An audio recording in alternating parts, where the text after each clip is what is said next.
And we are live.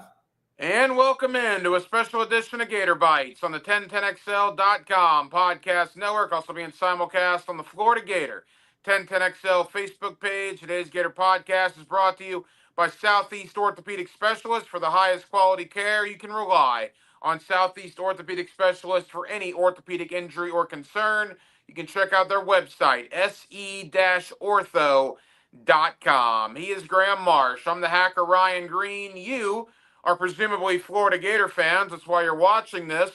And you, for the fourth time in program history, will watch the Florida Gator basketball team attempt to win a national championship tonight.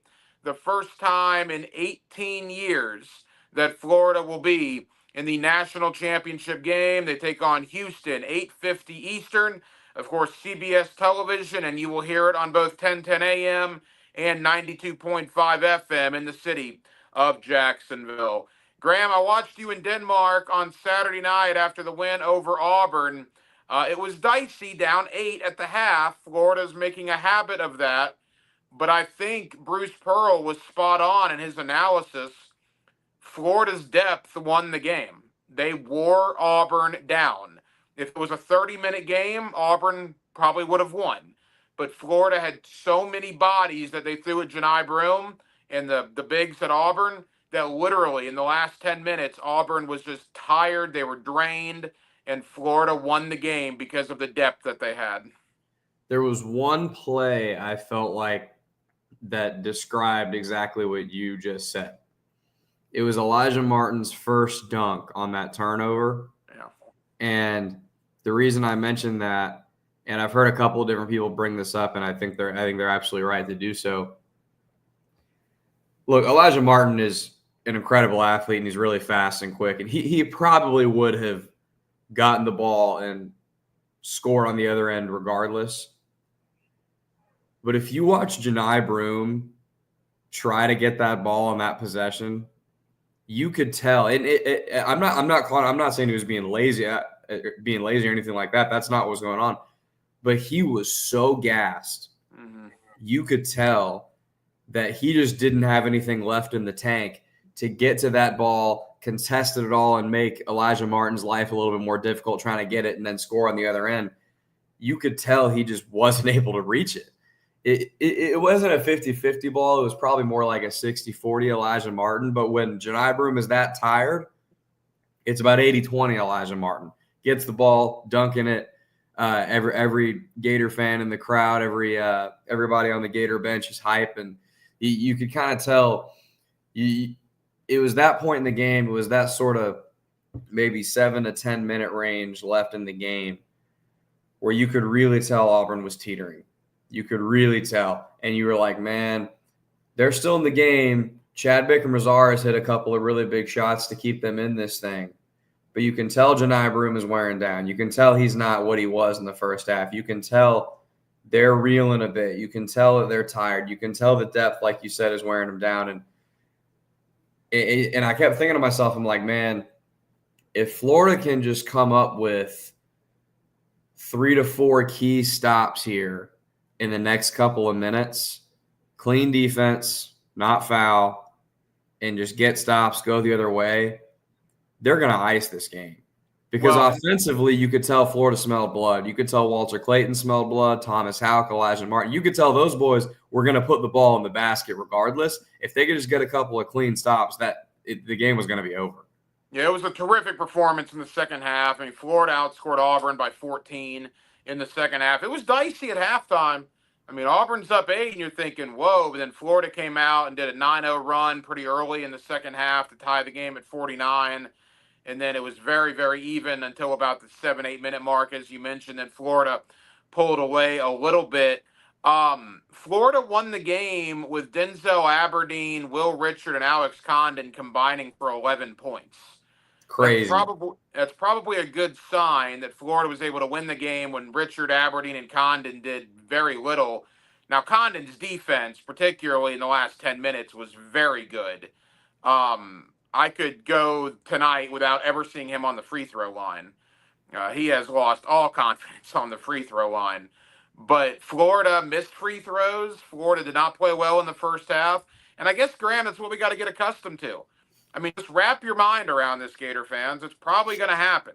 Houston's probably going to be winning at halftime tonight because that seemingly is what happens. UConn, Texas Tech, even Maryland, who was only down, Florida was up 2 despite playing awful in the first half. And then, of course, against Auburn, Florida just does not start well, but they end really, really well. And it hadn't cost them yet. And we'll see. They got one more to get through tonight. So, Hack, here's my thoughts on this game, and I know we're obviously gonna make picks later, but just my general thoughts in terms of how this game needs to shape out for the Florida Gators to win and cut the nets. I know for a fact, I know what kind of game I'm gonna get out of Walter Clayton Jr., out of Elijah Martin, and out of Thomas Houck. Okay.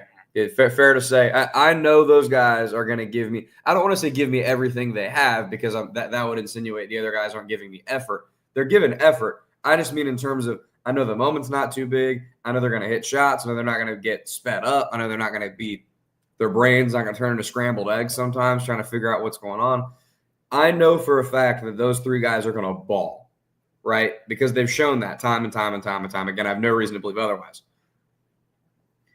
If I can have one other guy join them, then I don't see how Florida loses the basketball game. It needs to be Will Richard. I would tend to agree, but if it can be Richard, or if it can be Alex Condon, Chinyelu offensively, he had 15 the other night, so I guess who am I to say? But if it can be really, I think we're really talking about 3 guys here. We're really talking about Richard, Alex Condon, and Denzel Aberdeen. If one of those 3 can give me 10 to 15 in a really efficient manner, and then the other 3 guys do what they do offensively, and then obviously the entire team collectively plays defense like they did in the second half against Auburn, I don't see how they lose the basketball game. I mean, that said, that doesn't mean that's going to happen. But if I can get that, then I think Florida wins comfortably. It just depends on if you're going to get that, you know? Yeah, I'm not there on the comfortably part. Look, I picked Auburn to win. I was wrong. I was right for about 30 minutes. And yes, you were. It was a 1-point game with 6 minutes to go. It wasn't like it was an outlandish pick. But what did I tell you, Hack? I asked you, who does Walter Clayton Jr. play for? Oh, you're right. You're right. But again, he's done something in the Elite Eight and the Final Four that hasn't been done since Larry Bird.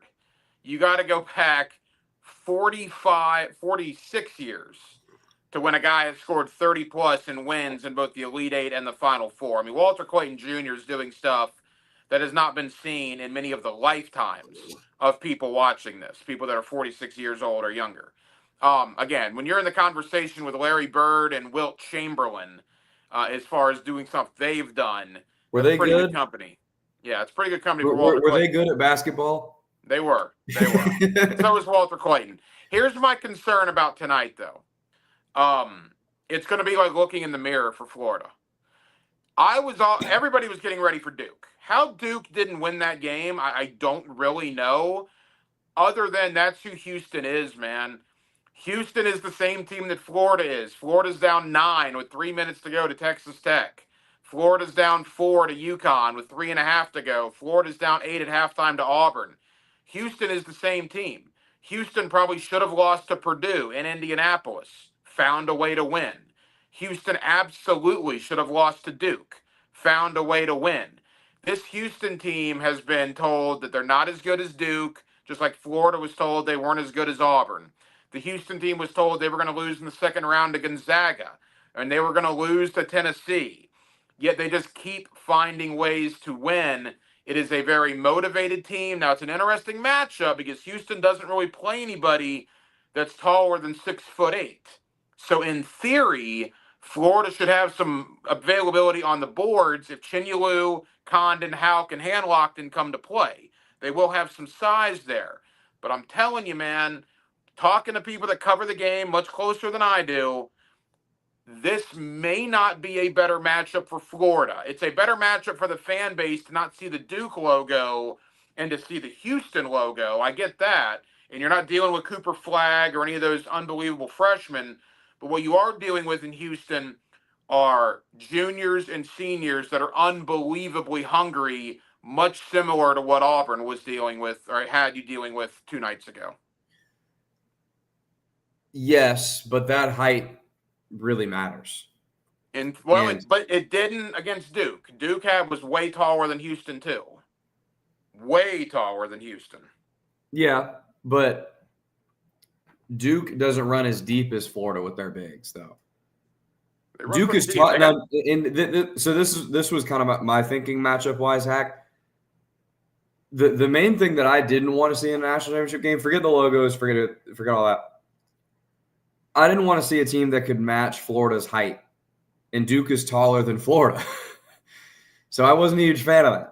I would have picked Florida to win anyways. I think Florida's the best team in the country. I think they're going to beat anybody, but I like the matchup because of that. I like the fact that I can throw multiple 7-footers at them and they can't do it back at me. That's a winning formula to me. And again, this gets back to what you were saying a minute ago. If Alex Condon can give me something offensively, then I think Houston's going to be in trouble. But that's an if.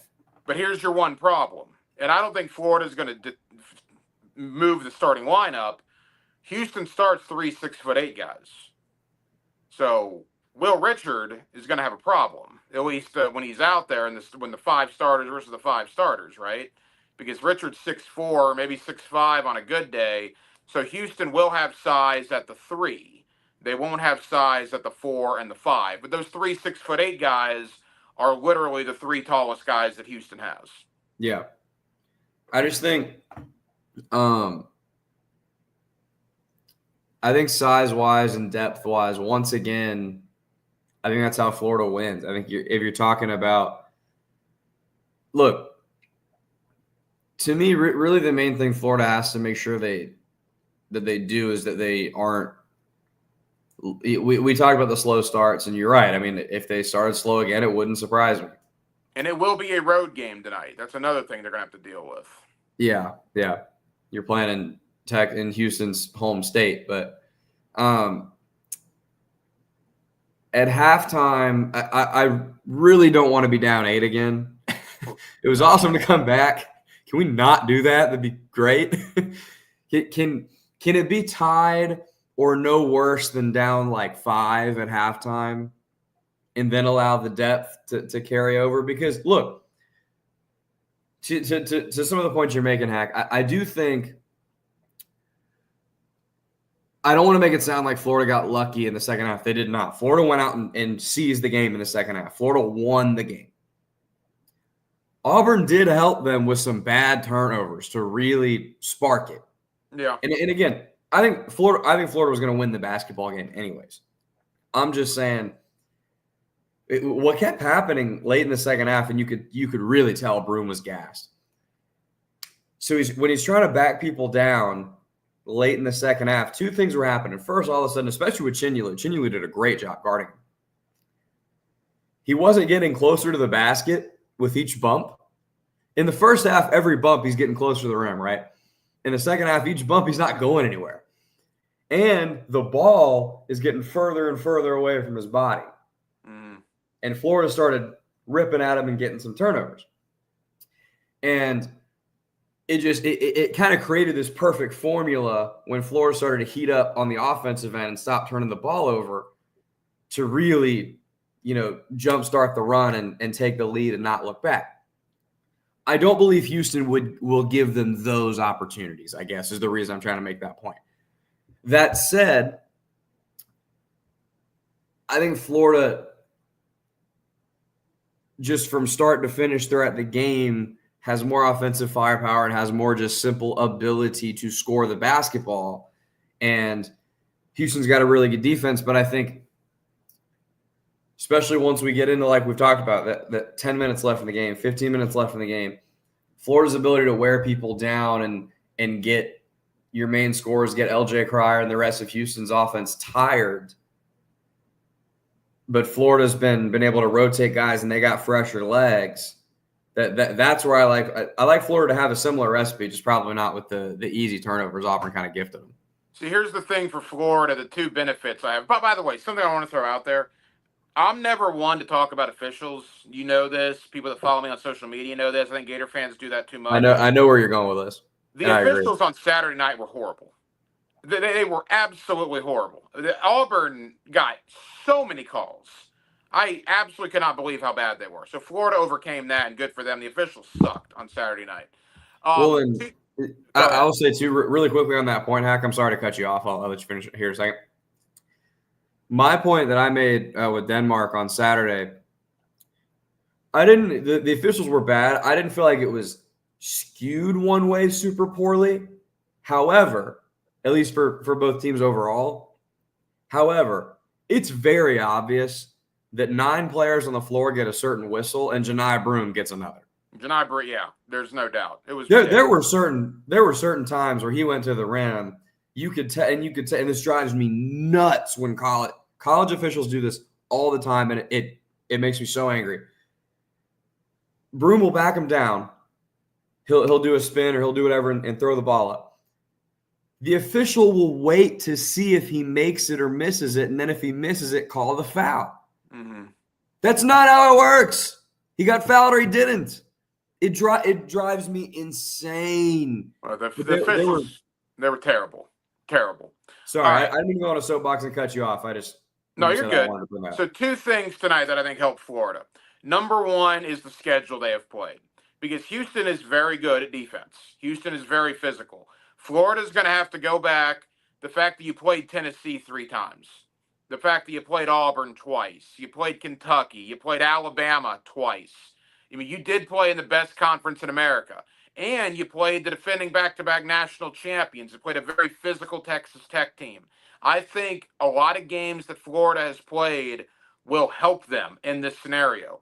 Golden alluded to this yesterday. I think playing an SEC championship game final in the tournament in Nashville against Tennessee, where it was 80% volunteer fans, will also help them tonight in San Antonio, where it'll probably be 75 to 80% Houston fans. But moreover, Houston got lucky against Duke in the sense that I think those Duke freshmen panicked in the last minute or 2 of that game. Elijah Martin, Walter Clayton, Denzel Aberdeen, Will Richard, a junior and 3 seniors in the backcourt, they're not going to panic. Those Duke freshmen panicked. The Florida upperclassmen in the backcourt won't panic in crunch time, which I also think will help Florida. They won't panic. And something that, look, I wanted Duke to lose the basketball game, so I was wanting them to not do this, but something that I think Florida's really good about and Duke did not do. And look, you just named the players. We got to name Duke's coach in that as well. Yeah. John Shire choked just as much as those players did in the last 30 seconds because Houston is pressing the absolute hell out of you when you're trying to get the ball inbounded and then across half court in 10 seconds, right? Without turning the ball over. Or they're probably going to foul you. Utilize the front courts. Make them stretch them. Get guys on the other. That was – and I know he got a few, but like where John Shire screwed them up is they were way too crowded but before the half court line. And it's like, dude, you're begging to turn the ball over here. There's way too many hands flying around. There's way too much stuff that can go wrong.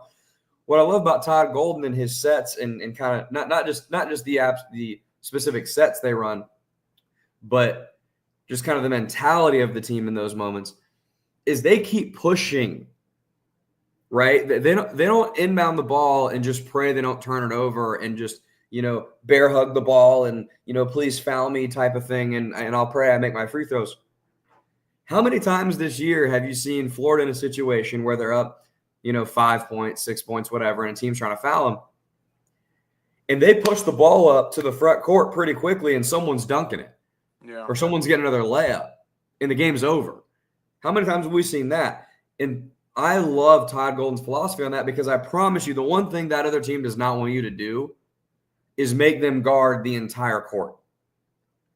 That's when all that pressure and trying to push that turnover, that's when you're going to get exposed. It's almost like in football. If someone's playing press man, go deep on them. Go deep. But you're scared to turn the ball over. I get why you don't want to do it, but in Florida has that one set they run that works seemingly every time where Martin comes out one way, Richard goes out the other. Thomas Houck splits the middle. Walt inbounds it to Thomas Houck, who's a good free throw shooter. So if he gets fouled, you're okay. And then he does the handoff right back to Walt, who's the best free throw shooter on the team, so you're okay. I like Florida in those moments, to your point. Today's Gator Bytes podcast, special edition, a national championship edition of the Gator Bytes podcast, brought to you by Southeast Orthopedic Specialist.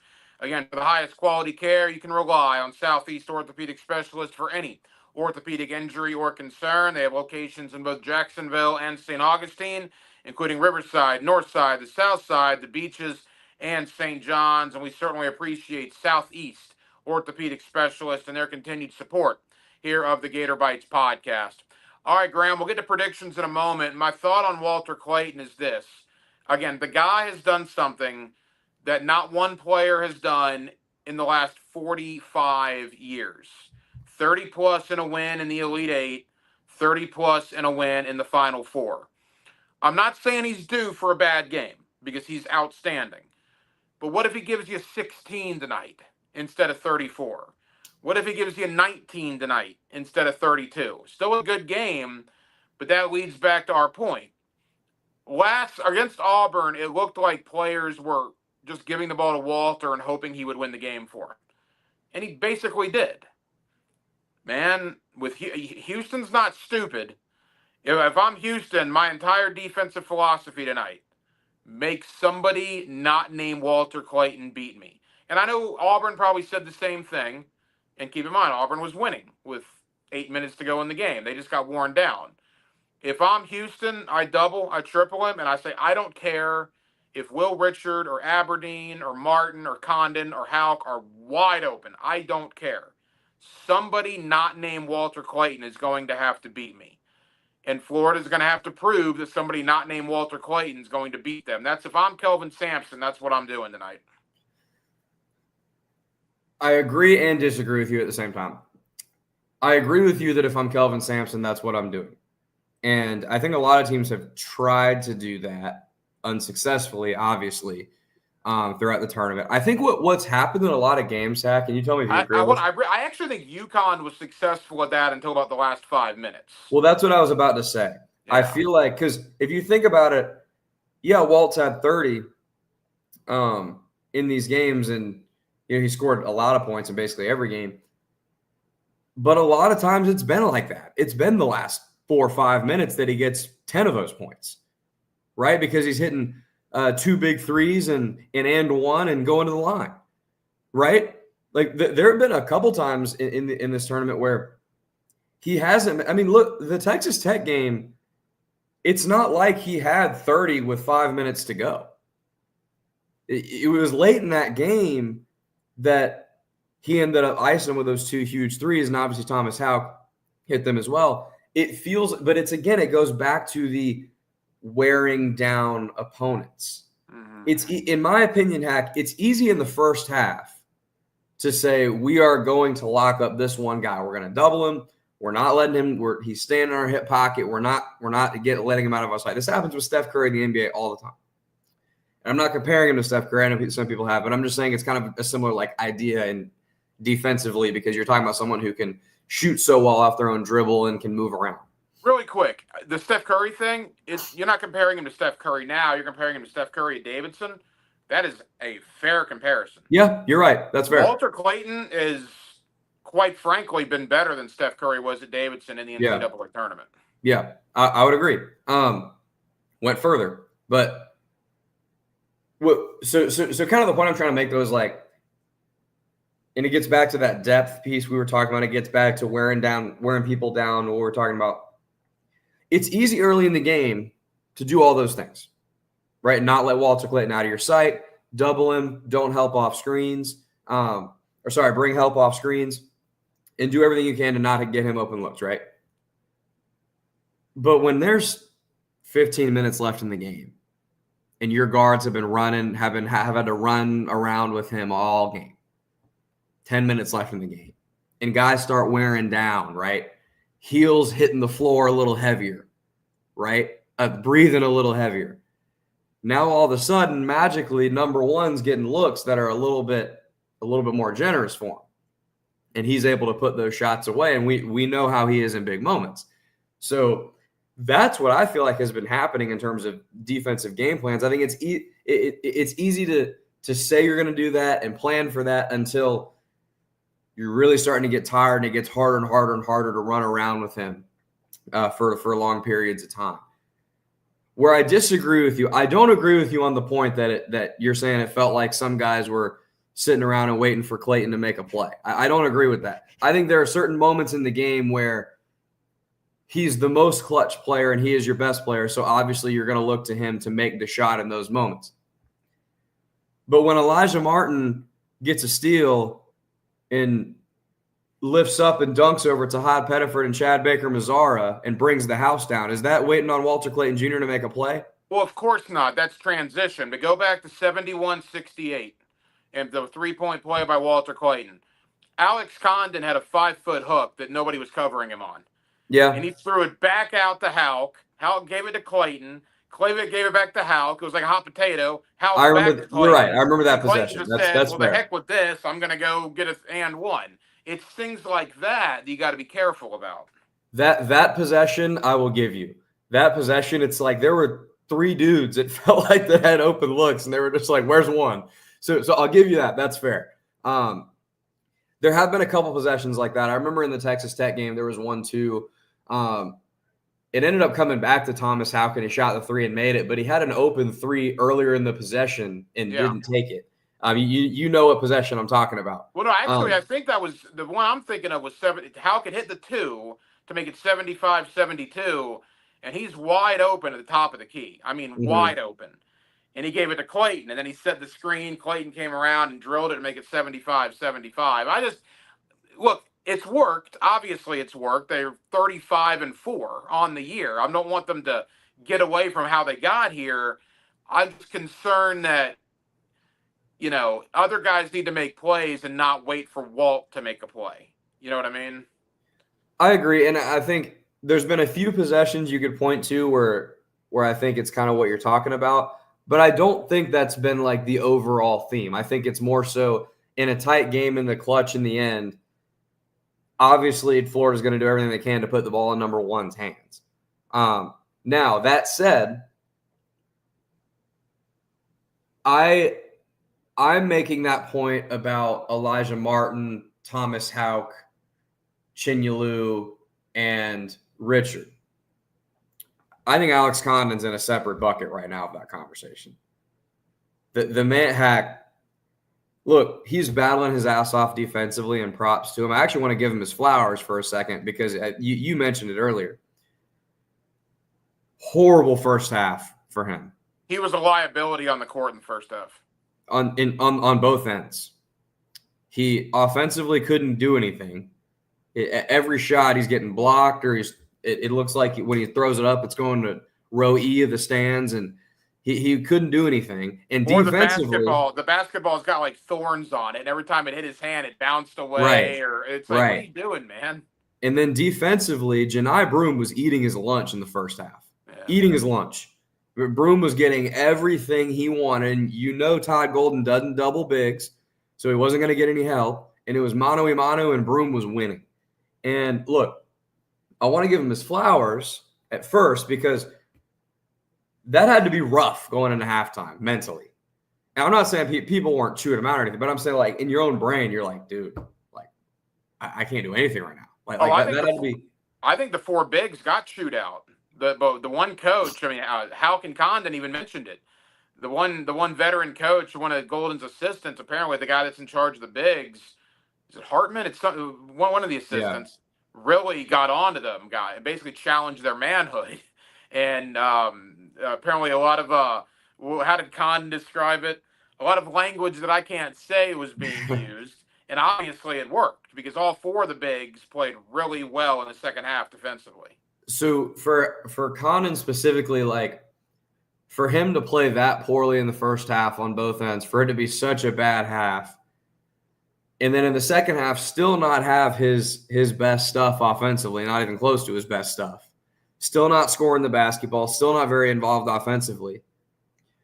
For him to look, in today's world, hack, a lot of kids in that moment would pout, think about themselves, bury their head in the sand, They'd be upset. They'd be a head case. For him to stay in it, to stay mentally engaged, because they needed 4 bodies to wear down Broome. They needed all 4 of them. So for Condon to battle his ass off in the second half defensively, regardless of what kind of game was going for him, regardless of what type of adversity was hitting him, and then to take that charge and make that play at the end, that charge was a humongous play in that basketball game. Huge play. You know what play I think was actually might have as big, if not bigger, and it won't even show up in the stat line. Mazar is wide open for that 3. Condon sprints out there like nobody's business. Mazar goes up and goes, "Oh, this ain't happening." But he pivot foot came off the ground, so it's a travel. That was entirely Alex Condon. Yeah, no, I agree. Because Mazzara played, but Chad Baker Mazzara he is one end or the other, right? He's either their best player or he can't be out there. Yeah, and he was playing really well. He played better than any of the other guys. He played better than Pettiford. He played better than any of the other guys. Those shots, especially on that wing, Baker Mazzara is left-handed. He likes that right side, being on the right, kind of shooting back left.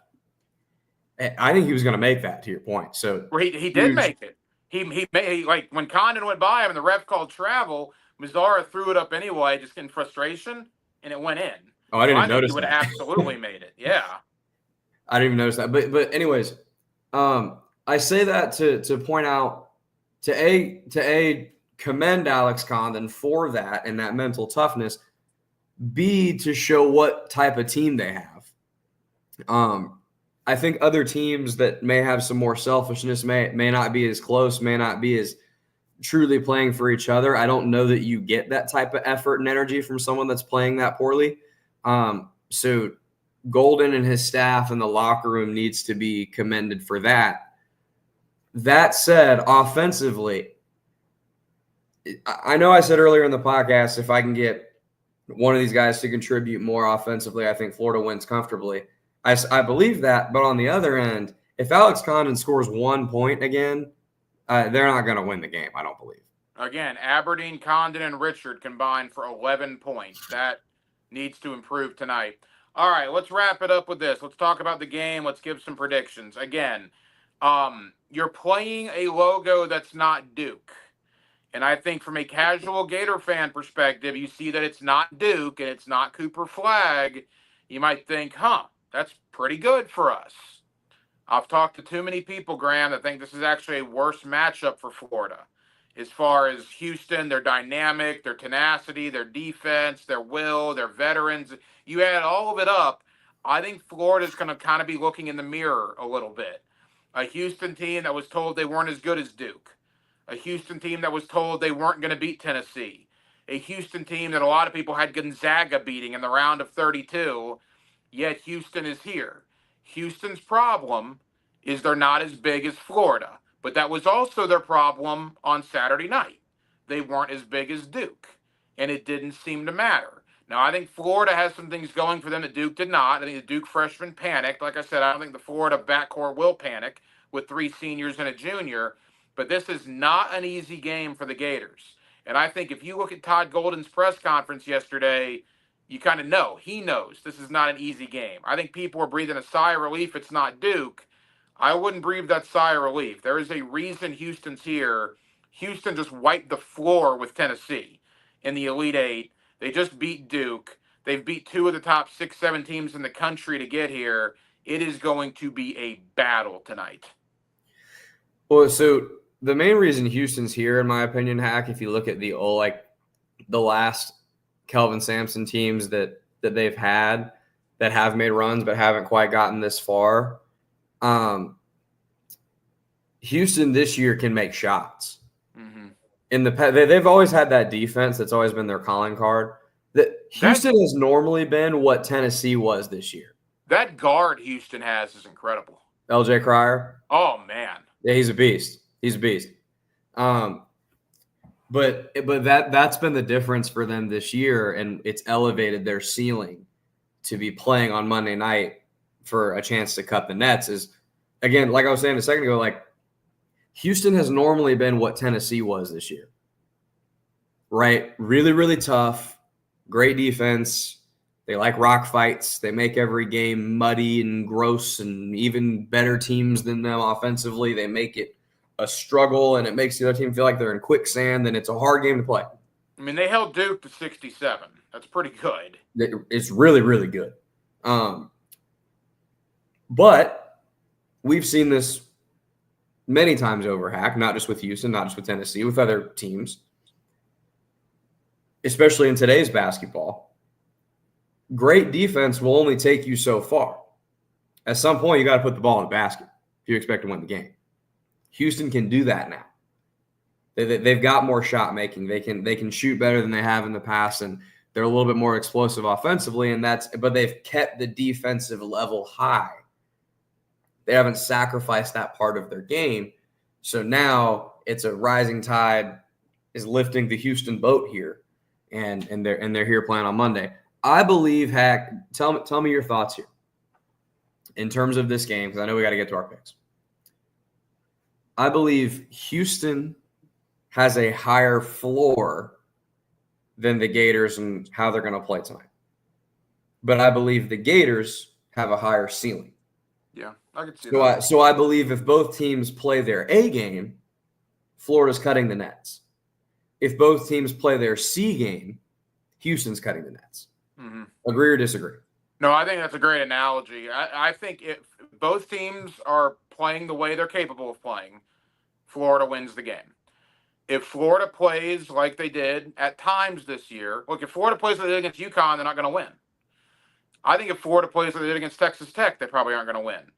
If Florida plays in the second half, or the second half against Maryland and the second half against Auburn, Florida will absolutely win the game. Which speaks to your point.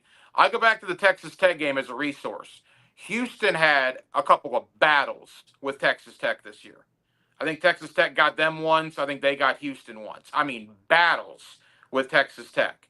So if you're looking for a parameter of who this Houston team is, that Texas Tech Houston, those couple of games were just back and forth the entire way. Now, Houston lost to Auburn and they lost to Alabama, but they lost to these teams like in November. They beat Tennessee.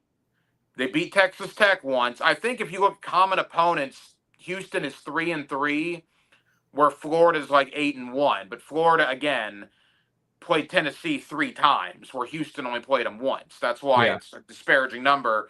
But in common opponents, the Gators are 8-1. Houston against those same opponents are 3-3. I almost hate to do this, man, because they seem to win when I pick against them. I'm going to pick Florida with a very, very tepid expectation, because I think this is going to be, like you said, a muddy, just rock fight, win one for Kelvin Sampson. He's in the finals. You know, it would end a terrific career for him to finally cut down the nets. Don't disrespect Houston, or whatever that motto was he said at the end of the game. Remember, Texas Tech came off an emotional high about beating Arkansas. And we're like, well, how's that going to respond, 48 hours later? And they darn near beat Florida.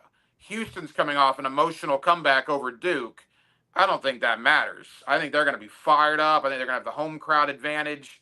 Again, I like your analogy. Both teams play their A game, Florida wins. Both teams play their C game, Florida loses. I'm going to bank. Go ahead. Right. If both teams play their B game, then I think there's 30 seconds left and you don't know who's going to win. Right. I'm going to bank on the fact that Florida's got one more in them, and Walter Clayton's got one more in him in his final Gator game ever. Will Richard, his final Gator game ever. Elijah Martin, his final Gator game ever. I think Florida wins the game, but I think it is nail-biting time with 90 seconds to go. I mean, look, it's a national championship, man. This gets back. The point I just made and the point you just brought up is why I'm going to pick the Gators. We just talked about if both teams play their A game, if both teams play their C game, whatever. It's a national championship game, man. If you're not going to bring your A game to this game, when are you ever going to bring it? So I like Florida to play their A game. Particularly, I think it's a similar blueprint to Auburn. I think it's a similar blueprint to Maryland, to some of these other games where Florida at halftime, you're not feeling great. They've been playing kind of a gross game. It hasn't looked great. They're maybe even losing, or if they're winning, they're only up by 2 or 4, and it's not a satisfying score. And then depth prevails, and Florida's smelling blood in the water prevails, and Florida's shot making prevails, and you look up with 5 minutes left, and Florida's up by. They're never gonna be in a position tonight where they're blowing Houston out, but they're up by a margin where it's like if you just get a couple of stops here and keep scoring, you're gonna win the basketball game. One thing to watch tonight too, it's going to be very similar to UConn. Watch the pace of the game. You're going to know very quick in the first 5 to 10 minutes if this is a Florida game or a Houston game. Florida's going to want to run up and down, speed the game up. Houston's going to want to make it gross and ugly, as you mentioned. Houston's going to want to do what UConn did. UConn made it a Big East game, which is why Florida had so many problems with them. Hopefully, Florida can change the tide and make this more of a Gator type game tonight. Well, and UConn was able to do that because they were able to consistently hit shots throughout the game. That's why they were able. If you, because you think back to the SEC championship game, that's how Tennessee likes to play. But Tennessee couldn't hit shots, right. So Florida was able to get turnovers, get defensive rebounds, push that pace, and that was kind of all she wrote. And Tennessee really never had much of a chance in that basketball game, especially in the second half. That's what it comes down to, and I think Hack, like we talked about already. Like, I think this is a neck and neck first half, and then my wonder is, I think we're gonna know in that first 10 minutes of the second half window. Does Texas Tech still have the energy? Do they still have the ability to keep consistently hitting shots to play that pace, or are they going to pull an Auburn? And Auburn can play faster, so they're not necessarily a great example. But are they going to pull an Auburn in terms of missing some shots now, turning the ball over a little bit now? Now all of a sudden Florida's getting out and running, and now they're in trouble.